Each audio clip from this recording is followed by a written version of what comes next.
Assalamualaikum warahmatullahi wabarakatuh. Saya Azhara Putri dengan NIM 1701622108 dari Prodi Pendidikan Ekonomi. Di sini saya akan membacakan rangkuman materi integrasi nasional mata kuliah Pendidikan Kewarganegaraan. Istilah integrasi nasional dalam bahasa Inggrisnya adalah National Integration. Integration berarti kesempurnaan atau keseluruhan.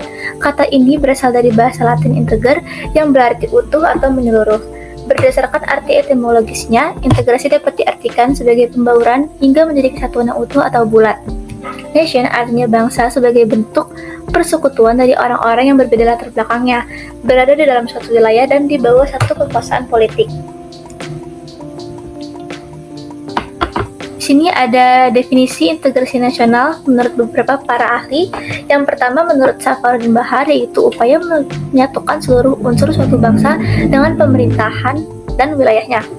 Lalu menurut Juliati Suroyo, bersatunya suatu bangsa yang menempati wilayah tertentu dalam sebuah negara yang berdaulat.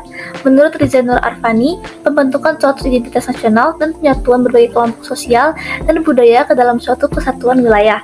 Yang terakhir, menurut Ramlan Surbakti, proses penyatuan berbagai kelompok sosial budaya dalam satu kesatuan wilayah dan dalam suatu identitas nasional. Urgensi integrasi nasional. Masyarakat yang terintegrasi dengan baik merupakan harapan bagi setiap negara, sebab integrasi masyarakat merupakan kondisi yang sangat diperlukan bagi negara untuk membangun kejayaan nasional demi mencapai tujuan yang diharapkan. Negara yang senantiasa diwarnai dengan konflik di dalamnya akan sulit untuk mewujudkan kemajuan. Persamaan kepentingan, kebutuhan untuk bekerja sama, serta konsensus tentang nilai-nilai tertentu dalam masyarakat merupakan potensi yang mengintegrasikan. Sebaliknya, perbedaan-perbedaan yang ada di dalam masyarakat seperti perbedaan suku, perbedaan agama, perbedaan budaya, dan perbedaan kepentingan menyimpan potensi konflik, terlebih apabila perbedaan-perbedaan itu tidak dikelola dan disikapi dengan cara dan sikap yang tepat. Namun, apapun kondisinya, integrasi masyarakat merupakan sesuatu yang sangat dibutuhkan untuk membangun kejayaan bangsa dan negara, sehingga perlu senantiasa diupayakan. Salah satu konflik SARA di Indonesia yang akan saya bahas yaitu Gerakan Aceh Merdeka. Latar belakang kemunculan Gerakan Aceh Merdeka adalah konflik yang bersumber dari perbedaan pandangan tentang hukum Islam, kekecewaan tentang distribusi sumber daya alam di Aceh, dan peningkatan jumlah pendatang dari Jawa. Konflik ini tidak hanya mengancam kehidupan masyarakat di Aceh, tapi juga telah mengancam integrasi bangsa. Perlu waktu lama untuk bisa menormalkan kembali kehidupan masyarakat Aceh yang aman dan damai. Jalan terbaik yang harus dilakukan pemerintah adalah melakukan pendekatan sosial kultural secara bersamaan. Di sini ada upaya pencegahan konflik yang bersifat SARA yang dapat kita lakukan sebagai mahasiswa. Yang pertama, menjaga pentingnya toleransi agar kita menyadari pentingnya setiap orang yang berbeda untuk menjaga toleransi antar sesama. Yang kedua, menghargai dan menghormati setiap keberagaman yang ada untuk menjaga sikap satu sama lain meskipun adanya perbedaan di antara masyarakat.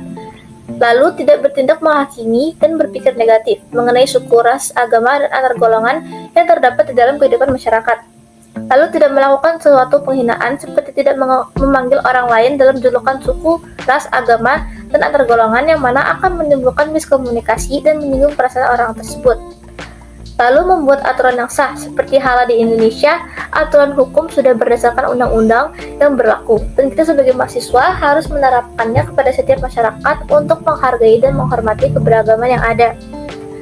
Kita juga harus selalu berpikir positif, karena dengan inilah kita bisa hidup berdampingan dalam bingkai keberagaman dan akan selalu dapat menjaga hubungan baik serta tidak memicu terjadinya konflik.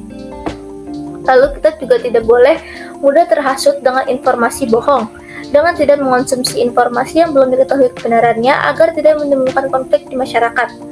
Kita juga tidak boleh bersikap egois dan bisa mengendalikan emosi, karena jika sikap egois dikedepankan, maka akan menjadi bumerang bagi diri kita sendiri karena bisa menyebabkan terjadinya konflik.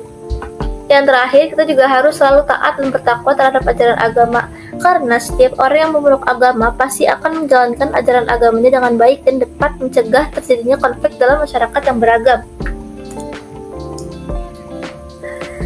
Dari terjadinya konflik SARA di Indonesia tadi yang sudah saya bahas, dapat disimpulkan bahwa integrasi nasional memegang peranan penting untuk kemajuan suatu bangsa, sehingga perlu diurgensikan untuk membangun kejayaan bangsa dan negara.